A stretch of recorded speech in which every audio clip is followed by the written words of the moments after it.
Molt bon dia a totes i a tots. Avui, a Llibres en Ànima, no parlarem d'un llibre de lectura pròpiament dit. Més aviat és un llibre de consulta. Podríem dir que és com un diccionari per a que poguéssim averiguar d'una manera senzilla la causa d'un símptoma o d'una malaltia. Veu? És este llibre. Se diu Obedece tu cuerpo, ámate. Nos ajuda a descobrir la verdadera causa de qualsevol dolència o enfermetat. Les malalties són missatges que el cos ens dona per ajudar-nos a prendre consciència de que hi ha una manera de pensar que ens està afectant.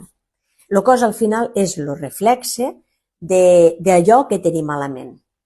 Ens explica, és curiós, està bé, no? Perquè quan ens passa alguna cosa, podem anar al diccionari n'hi ha molts altres, vull dir, jo és el que tinc perquè fa molts anys que el tinc i és el que tinc a casa.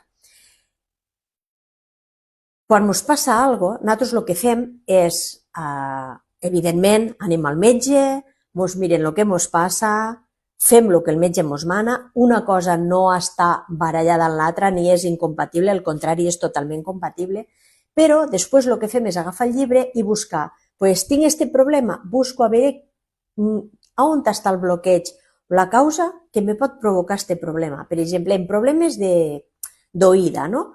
Quan una persona a la millor jutja molt o sent molta ira interior, pot hi haure dificultats a l'oïda. Si hi ha sordera o una pèrdua auditiva, també pot significar que viu a la defensiva, que li fa mal el que li diuen els altres, les crítiques, que està tancada a escoltar el que li pot vindre de fora. En crios menuts, per exemple, hi ha crios que pateixen molt de mal d'orella, no? I pot ser degut a que, o bé per no sentir si els malden molt, quan els malden allò que els fa mal emocionalment, o si a casa hi ha discussions, hi ha mal ambient, hi ha crits, el crio té tendència a desenvolupar mal d'orella. Per què? Perquè no vull sentir això que estic sentint. O, hi ha un problema que he tingut ja recentment, no? Que és un problema a la vista, als ulls. I què passa quan hi ha un problema? Què ens estan dient els nostres ulls quan de cop hi ha un problema als ulls? Ens estan dient que no vull veure el que està passant al meu voltant. Si és l'ull esquerre, ens diu que me costa veure el que veig en mi mateixa. Això també pot tindre relació en coses apreses en la mare, perquè l'ull esquerre és la part femenina, no? Representa la part femenina. Si és a l'ull dret on està el problema, pot ser que sigui perquè hi ha coses fora de mi, al meu entorn, que a mi me fan mal i no les vull veure. També pot estar relacionat en coses apreses en el pare, en la part masculina. O si hi ha migranyes, a vegades una migranya pot significar que no ens permetem ser el que volem, que sentim culpa si qüestionem a una persona que és de referència o influent per a nosaltres, que vivim molt en lo no puc o a la sombra d'algú, o si és un mal d'estómac pot ser una dificultat en acceptar o digerir alguna situació o alguna persona que tenim a la vora, o un problema d'estrenyiment, persones que costa molt soltar pensaments del passat, coses que ja no ens són útils.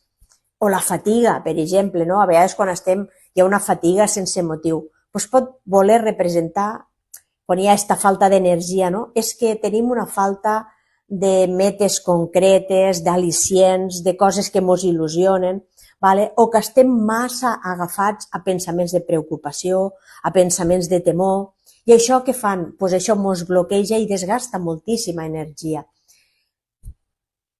A vegades també és agafar-nos les coses massa en sèrio quan hi ha així molta fatiga.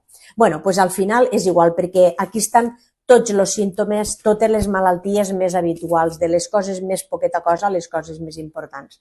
Però el que trobem al final del llibre és una sèrie de preguntes que quan les contestem ens ajuden a descobrir on està la causa d'allò que se ens ha desencadenat i descobrim si el bloqueig és un bloqueig físic, és un bloqueig emocional, és un bloqueig mental o és un bloqueig espiritual. i també ens dona uns passos, hi ha 7 passos en concrets, que podem seguir per a poder sanar esta causa. I ja vos dic que això no vol dir que no anéssim al metge, que només féssim això per a sanar.